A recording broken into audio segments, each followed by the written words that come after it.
Good morning. Looking at the human resources frame, after watching the video, he refers to the structure model as treating people like robots, and the HR model having that family-based, we're working together, the skills, the attitude, teamwork. I probably would have come up with a different name for it because human resources to me still feels like very robotic.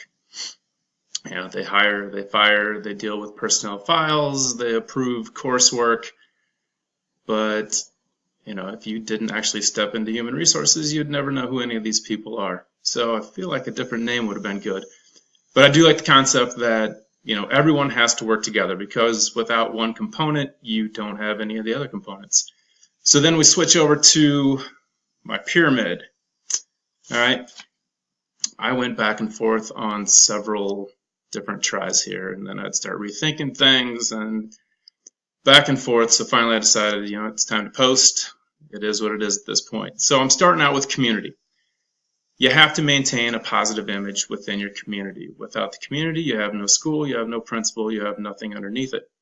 There are a lot of people that move into communities because of the school district. It has a positive reputation, great academics, great athletics, whatever it might be. But your community is a reflection of the school district that you have. Next, I jump down to students. We are 100% here to serve them. So without the students, again, everything else underneath just sort of crumbles away. Next, I went with the principal. He is the decision maker. Again, everything comes from, you could say, human resources, but from the upper management down to the principal, and then he delegates to us. He's got to be a decision maker. He has to have his finger on the pulse, knowing what's going on in the building, not only with the curriculum and academics, but what is the attitude, what is the feel of the building, how can I resolve problems, what can I do to increase morale. So definitely towards the top.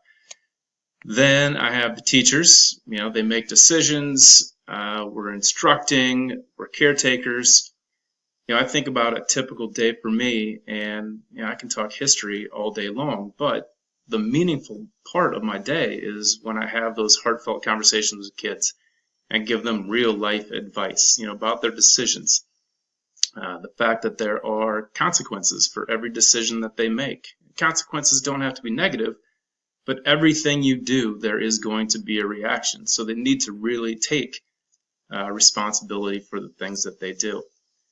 Parents, they can be your best friend or your worst enemy, and I think a lot of it has to do with their previous experiences. So if we build a positive rapport with parents, starting out at the elementary and working all the way through, they're going to be someone that has your back, and they're going to work just as hard on their end to make sure that, at least academically, things are being handled outside the classroom. The office staff. A lot of what they do is behind the scenes, but they keep everything moving. They take the attendance and get that posted so you know who is and who is not going to be in your class that day. They do a lot of the filing of the paperwork, things that we need to turn in as teachers. And then a couple times a year, they collect the money for the Powerball. So everybody's retirement plan goes from pension to Powerball. But the front office ladies, in my particular building, there's only 4 of them, but they have positive attitudes. They're great people to work with. Even when they're frustrated, they don't show it. So, without them behind the scenes, so to speak, a lot of things would fall through. The paraprofessionals, I go back and forth with this. A good paraprofessional is there to help. They can take a student aside and give them that one-on-one support. As a special education teacher, I deal with a lot of paperwork. So I have someone that works with me in the morning that does do a lot of copying, making sure that things are getting filed properly. A bad one, just like a bad anything, just drags you down and slows everything down. The maintenance and custodians I put together because in our building they're essentially one. The people that are cleaning during the day are the same ones that are fixing anything that comes up. And they do a magnificent job of keeping the building functional because without these people, certain things break, like sensors in the fire alarms, and the fire alarms go off and everybody goes home for the day. It's happened. The cooks, I didn't realize it until a few years ago when I was talking scheduling with my principal, and he stressed the point that lunch dictates every student's schedule. We have to serve students lunch in the public school, and therefore our wiggle room is fairly limited as far as the order of courses that students can take.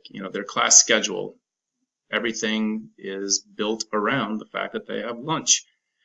And the last thing I put in was the alumni. I really didn't understand this group. At the college level, it makes sense. You want them to contribute. It's fundraising and bumper stickers.